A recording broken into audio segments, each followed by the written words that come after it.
Oi, eu sou o Bruno e tá começando mais um Conversa é Essa, o seu podcast que traz tudo de aleatório que pode existir no mundo. A gente fala de reality show, a gente fala de série, a gente fala de anime, a gente fala de tudo enquanto no mundo, ora mais, rapaz.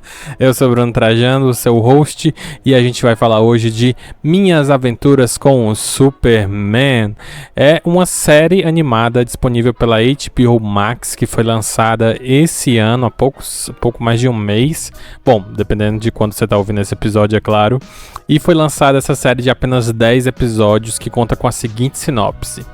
Minhas Aventuras com Superman acompanham um jovem Clark Kent enquanto ele começa a trabalhar no planeta diário e construir sua identidade heróica ao lado do seu crush Lois Lane e do seu melhor amigo Jimmy Olsen.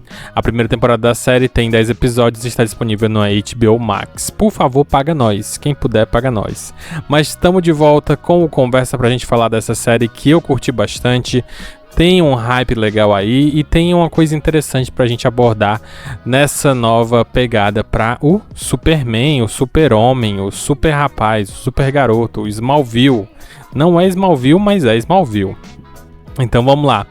Nessa série de apenas 10 episódios animados, tem uma clara influência e inspiração em animes, em animação japonesa. Então você vê um pouquinho ali do estilo, lembra muito o que foi feito com os Jovens Titãs, aquela primeira versão dos Jovens Titãs, né? Que depois virou o Jovens Titãs em Ação, Jovens Titãs Go. Aquela primeira versão que tinha bastante inspiração, né, nos olhos, nas brincadeiras, nas gags, e esse parece bastante um anime de ação, um anime shonen que a gente chama, né, aquele anime que é feito pra ter batalhinhas, ter lutinhas, enfim, né, continuando.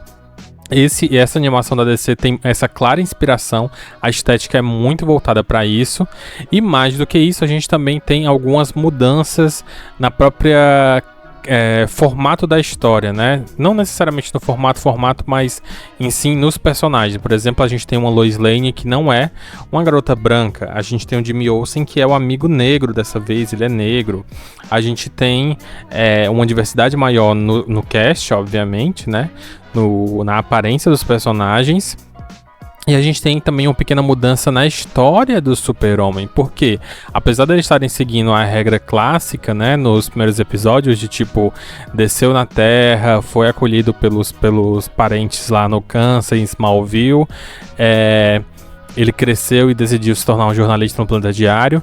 Aqui ele cresceu com o Jimmy Olsen, quer dizer, ele se tornou o melhor amigo do Jimmy Olsen na época da faculdade, e aí eles moram juntos e foram estagiar. E a Lois não é uma repórter completa ainda, a Lois é uma estagiária como eles, então os três são estagiários e os três estão meio que no mesmo barco. E o Superman ainda não descobriu seus poderes completamente. Ele sabe que ele tem alguns poderes, mas ele não sabe todos os seus poderes. Ele não faz ideia da história dele, de onde ele veio, o que ele é, por que ele é. E obviamente ele tá começando nessa vida de super-herói, né? Tipo, nos primeiros episódios ele nem tem um uniforme, ele nem tem nada específico, né? Ele vai salvando as pessoas ali como ele pode, porque ele tá dentro de quem ele é, salvar as pessoas, ajudar as pessoas, né? Então ele vai ajudando como pode, mas ele não tem essa de eu sou um super-herói, eu já sou um super-herói. Não, ele tá sempre em desenvolvimento. E essa é uma boa pegada, é uma pegada interessante pra animação como um todo. Por quê? Porque você evolui com o personagem vai crescendo e você vai crescendo com ele. Outra coisa que é bem interessante a gente falar é como os personagens, que mais uma vez tem essa diversidade racial, ele consegue sair um pouquinho do estereótipo de, por exemplo, o Jimmy Olsen, que é o amigo negro, ele é o alívio cômico, obviamente, mas não só ele. Eu acho que todo mundo tem o seu momento de alívio cômico na série, e isso é muito legal, isso é muito importante, porque senão ficaria realmente algo bem estereotipado. Todo mundo na série tem o seu momento de ser meio bobão, fazer idiotices, cometer erros. Claro que o Jimmy acaba sendo o personagem mais explorado para esse lado, mas todo mundo tem o seu momento alívio cômico e isso foi muito interessante na série. Esse primeiro momento eu vou falar bem sem spoilers, então você até aqui tá super free de spoilers. Eu dei só a base do que é a série para você, é algo que você já encontra tanto nos trailers quanto também no primeiro episódio, né? Isso acontece, essas informações que eu dei acontecem no primeiro episódio, então nada de spoiler, não se preocupa. Mas vale mencionar que sim, já foi renovada para uma segunda temporada.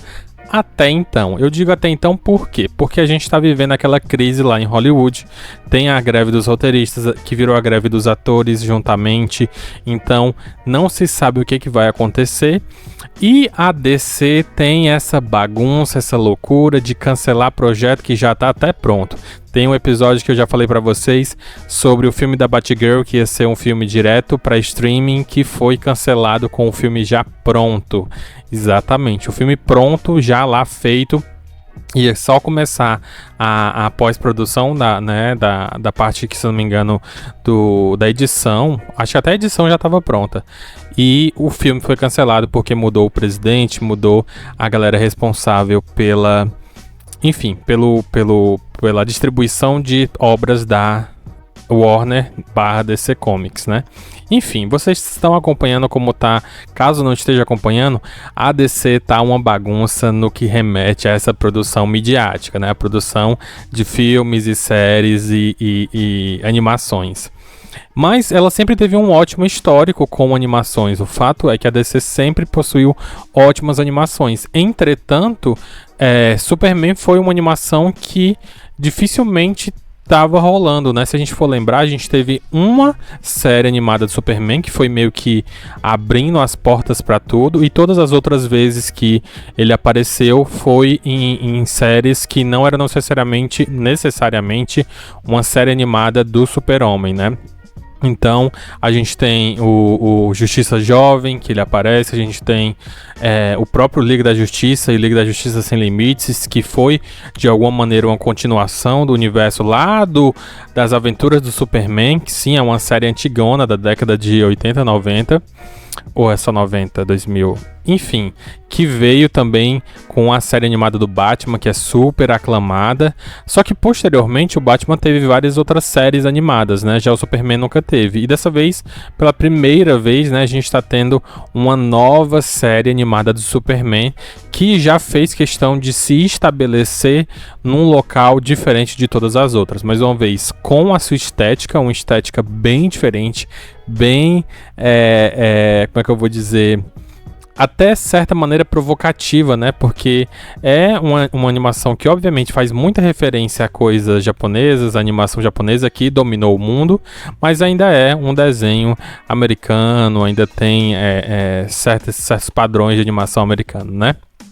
Bom, falando ainda sobre essas questões na parte do sem spoiler, é importante a gente mencionar que até onde eu consegui pesquisar, até onde eu consegui achar, a produção dessa série está bem diversificada também. Então tem mulheres na sala de roteiristas, a gente tem pessoas negras, tem na dublagem original, lá no caso nos Estados Unidos, tem o Jack Quaid, que é o cara que fez aquele principal lá do The Boys. Não gosto dele, porque o importante é a dublagem brasileira, vocês sabem, não tem como assistir essa série se não for na dublagem brasileira. Guilherme Briggs arrebenta demais nessa série, é muito bacana você sentir todas as emoções do Super-Homem através da voz que o Briggs consegue trazer para animação. E sério, se você for assistir, assiste com a dublagem brasileira, que vale muito a pena, não deixa perder em nada.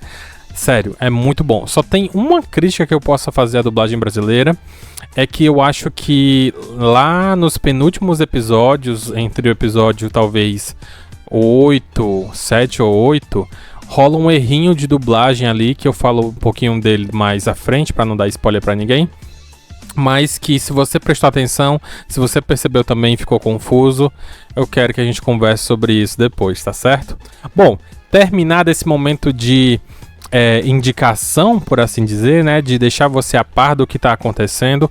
Minhas Aventuras com Superman já está disponível todos os episódios, primeira temporada de 10 episódios, são episódios curtinhos, 20 minutinhos, você assiste bem de boa, está aí disponível na internet, como eu falei, lançada pela HBO Max no Brasil, e tem o Dá Seus Pulos. Eu não vou falar nada aqui, né, mas você já sabe, Dá Seus Pulos que funciona. Agora eu vou para a parte dos spoilers, e se você já assistiu, vem comigo pra gente conversar rapidinho sobre algumas coisas que eu não curti tanto, mas que a gente merece conversar sobre elas. Voltando rapidinho no que eu já tinha acabado de falar, que foi o errinho de dublagem que eu acho que aconteceu. Se eu não me engano, lá nos primeiros episódios você é apresentado a uma gangue de personagens os personagens que são uma gangue, né, que são 3, se eu não me engano eles têm uma voz específica, né, um dublador específico. E lá no episódio 7 ou 8, a voz desse mesmo personagem tá bem diferente, tipo, soou muito diferente na minha impressão. Posso estar errado, se eu estiver errado você me corrija, por favor, mas quando ele reaparece esse personagem, que ele tá em fuga no caso, e o Super-Homem tá passando por um momento ali de confusão e tenta ao mesmo tempo capturar esse bandido para poder saber mais sobre o que está acontecendo, ele também salva esse bandido porque ele ia morrendo atropelado. E quando ele fala, né, a voz está um pouco estranha. Então acho que foi talvez um errinho de dublagem, talvez aconteceu algum problema e passou desapercebido, né? Mas a voz dele estava bem estranha nesse episódio, né? Como eu falei lá pelo episódio 7 e 8. Vejam aí se vocês pegaram essa também. Outra coisa que eu fiquei um pouco pensativo se eu gostei ou não foi porque já de cara nos primeiros episódios eles decidem adicionar um multiverso, e vocês sabem como é difícil trabalhar com multiverso dentro da DC. Então você tem diversas terras, você tem várias realidades, várias opções, e eles já começam com esse multiverso logo nos primeiros episódios. Você tem um multiverso onde existe uma Liga das Lois Lanes, e elas viajam para essa dimensão que você está assistindo, que você está acompanhando, para de alguma maneira capturar o Mr. Splitlix, enfim, aquele vilão do Superman que é um anãozinho que super mágico, super poderoso, que consegue afetar a realidade, né? Ele é um personagem bem clássico e nessa versão ele ganhou uma roupagem completamente diferente, uma reinvenção até bem interessante. E isso pode ser dito de praticamente todos os vilões. Todos os vilões têm uma roupagem, uma identidade visual bem diferente, bem característica. Dá pra ver bastante a homenagem a algo mais japonês, por assim dizer, da cultura, né, japonesa. Por quê? Porque, por exemplo, eles transformaram o vilão Parasita, que é um vilão clássico do Super-Homem, que ele absorve o poder, né? Quanto quem estiver ali ao redor dele, ele absorve o poder. Então sempre foi um vilão muito característico pro Superman. Afinal de contas, ele é super poderoso e ele vai enfrentar alguém que consegue bater de frente com ele por conta da absorção de poder. E normalmente ele é representado como um entre aspas, ser humano normal, só que completamente roxo. Né? Nessa versão, ele foi feito uma invenção de um cientista que queria bancar o Homem de Ferro, e aí ele transformou, criou uma tecnologia capaz de absorver, e quanto mais essa tecnologia evoluía, mais ela se transformava. Até chegar num ponto em que ela evoluía a ele virar uma criatura, e essa criatura vira um kaiju, né? Vira um monstro gigante. Tanto que em um dos episódios lá, o grande confronto final, você vê literalmente um monstro gigante no meio da cidade e o Superman tendo que lidar com esse kaiju, né, com esse monstro gigante. Então eu sinto que foi uma referência interessante e é uma visão interessante para esse personagem que é tão clássico. Não sei se eu curti tanto, né, não consegui definir se gostei tanto dessas duas questões, né, do multiverso, de trazerem um multiverso tão cedo para a série. E da transformação do vilão do Parasita ser, né, esse gigante kaiju. Mas eu consigo reconhecer que foram boas alternativas, foram boas opções para que você traga para essa série uma originalidade própria e que você bata o martelo e diga, olha, essa série aqui, essa nossa série é desse jeito, é assim que a gente vai seguir, não tente comparar a gente com outros materiais, nós estamos seguindo o nosso próprio rumo, tanto que uma das questões quando aparece o multiverso da Liga das Lois é que elas falam que, você tá na Terra tal, o seu Superman tal, não sei o que, então ele já estabelece, essa aqui é a Terra tal, as coisas acontecem dessa maneira. Ele até estabelece que nas outras terras, nas outras realidades, a Lois Lane, ela já conseguiu conquistar tudo quando ela mal tinha 20 anos de idade. Tipo, 20 anos de idade ela tava ganhando o Pulitzer, que é o maior prêmio que um jornalista pode ganhar na vida. Então, tipo, nas outras realidades ela pode ser essa pessoa incrivelmente absurda de fodona, mas nessa realidade aqui ela tá vivendo a vida dela, seguindo os passos dela, os sonhos dela, da maneira que ela quer viver, e isso é bem interessante, isso é bem legal, por isso que eu fico nesse, não sei se eu gosto, não sei se eu desgosto, porque eu consigo entender o que eles fizeram, e eu consigo ver muito valor nisso, né, porque é bom estabelecer isso logo de cara, mas ao mesmo tempo eu tenho meus problemas, porque quando você traz o multiverso, você cria tanto pano pra manga, porque aí você entra num discurso de tipo, como é que será que seria em outra realidade? Como é que será que seria em outra terra? Vai ter pessoas de outra terra vindo pra essa terra a partir de agora? Então, é uma porta que eu sinto que abriu cedo demais, mas faz sentido com a própria proposta da série, né? Então, por isso que eu não critico tanto. Outra coisa que eu acho que vale a pena a gente mencionar, né, é que a tecnologia que é apresentada aqui, ela é bem original, ela tem uns conceitos bem interessantes, normalmente a tecnologia que a gente vê em séries de Superman, ela sempre foi tida como Krypton, foi um planeta muito avançado, com tecnologia muito avançada, criaram o Brainiac, se eu não me engano, mas você nunca viu ela, tipo, ter um papel tão fundamental, pelo menos eu não lembro agora de nenhum momento em que a tecnologia do Superman teve um papel fundamental, já que nessa série não, ela é fundamental, por quê? Porque até as armas que são sendo usadas ao longo de toda a série foram baseadas, foram feitos estudos reversos nos destroços da tecnologia que veio de Krypton, né? E eles também estabelecem que um dos primeiros contatos, isso não fica tão claro assim, mas o primeiro contato da queda, né, da nave do Superman, né, do jovem Clark Kent, quando ela cai, também está acontecendo uma invasão. Provavelmente o que vai ser o General Zod está tentando invadir a Terra, e o Zod e o Brainiac são os grandes vilões que estão por trás de tudo, de alguma maneira. Não foi explicado completamente, mas foi dado essa pista, né, de que é o Zod e o Brainiac trabalhando juntos para invadir a Terra. Provavelmente, se a gente seguir o cânone do Superman clássico, o Zod talvez estivesse fora do planeta, indo conquistar outro planeta. O Zod sempre foi esse personagem que queria a versão mais bélica de Krypton, né? E a gente tem o Brainiac que também busca pela sua melhor versão e absorver todo o conhecimento existente do universo. Então os dois, de alguma maneira, trabalhando juntos, queriam invadir a Terra, não conseguiram. E aí o que aconteceu foi que a nave do Super-Homem caiu e alguns fragmentos da tecnologia, né, kryptoniana caíram na Terra e foram estudados e usados pelo governo para criar armas no projeto que virou o Esquadrão Suicida, a Força Tarefa X. Sim, a Força Tarefa X também está nessa série, assim como Amanda Waller, mas dessa vez eles dão um papel maior, um papel principal para o pai da Lois Lane, que é, né, o General Lane. Então é aquela coisa bem estilo Hulk, né? Porque você tem o pai da menina sendo o general que quer matar o Superman. Então durante toda a série você sente que isso vai acontecer, e realmente nos episódios finais você vê isso. Ele é o atual líder da Força Tarefa X, até que a Amanda Waller consegue dar, entre aspas, o golpe e aí assumir, né, o seu Esquadrão Suicida. Eles vão montando lá de alguma maneira a Força Tarefa X, o Esquadrão Suicida.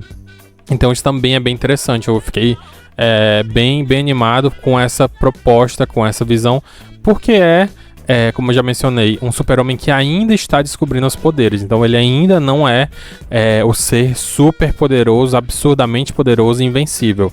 Sim, ele sofre algumas derrotas, por assim dizer, e ele está evoluindo ao longo do tempo e essa história está crescendo ao longo do tempo. Eu sinto que, de maneira geral, as únicas falhas que eu encontro na série vão para esse lugar de eu ficar um pouco em dúvida se era a melhor escolha já apresentar certos personagens, certos plots, mas eu consigo encontrar valor neles e eu não consigo dizer, não serviu para nada. Sim, serviu para bastante coisa. A diversidade racial, mais uma vez, tem que ser sempre celebrada, sempre, sempre. Acho muito importante. E a comédia da série é muito boa. Eu acho que a vibe da série é muito boa. Você se sente muito bem assistindo a série. Ainda é uma série de ação, mas consegue ter romance, consegue ter humor, consegue ter essa vibe muito legal, muito divertida de assistir. O Superman nunca foi meu personagem que eu diga assim, caraca, eu preciso assistir coisas do Superman. Né? Apesar de eu gostar de tudo da DC, o Superman nunca foi. Por quê? Porque as histórias são sempre, né, muito mirabolantes. Eu não gosto muito dessas histórias onde, tipo, ou você faz isso ou o mundo vai acabar. Não, né? Eu não gosto muito disso. Mas essa série traz uma pegada muito gostosa, algo muito interessante de assistir. Vai até um pouco na contramão do que a gente já estava vendo antes, porque ela foi feita, obviamente, para uma idade mais baixa, né? A gente tem as animações que a DC está investindo, como a série da Arlequina, que é 18, 16 anos, talvez. Essa não, essas são para crianças de 10 anos, provavelmente, tá liberada ali de boa. E é uma nova pegada, completamente diferente, realmente inspirada nas animações japonesas, que é bem interessante, que é você abraçar e dizer, sim, estamos inspirando sim, estamos fazendo sim, e tá sendo legal. Então, mais uma vez, esse foi algumas das minhas impressões, comentários e observações sobre minhas aventuras com Superman, já disponível dublado para você aí nas internets. Minha nota é nota 4 de 5, sim, estou dando agora notas 4 de 5 para essa série. Mais uma vez, as únicas coisas que me tiraram da série foi esses momentos em que eu fiquei em dúvida se era a melhor escolha, mas que eu não consigo dizer assim, isso foi completamente ruim pra série. Não foi. É muito fofinho, é muito legal, é muito divertido, e eu acho que vale muito a pena. Então, fica a dica pra você. Se você me acompanhou até aqui, me segue também nas redes sociais. Eu tô lá no TikTok e no Instagram como Bruno P. Trajano, e você também acompanha Conversa é Essa, @Conversa é Essa no Instagram. A gente se vê no próximo episódio. Um beijo pra você e lembra sempre de comentar, deixar suas impressões, e caso eu tenha falado alguma coisa que foi errada, me corrija, manda mensagem pra poder corrigir, comenta lá no post do Instagram, tá bom? Um beijão pra você.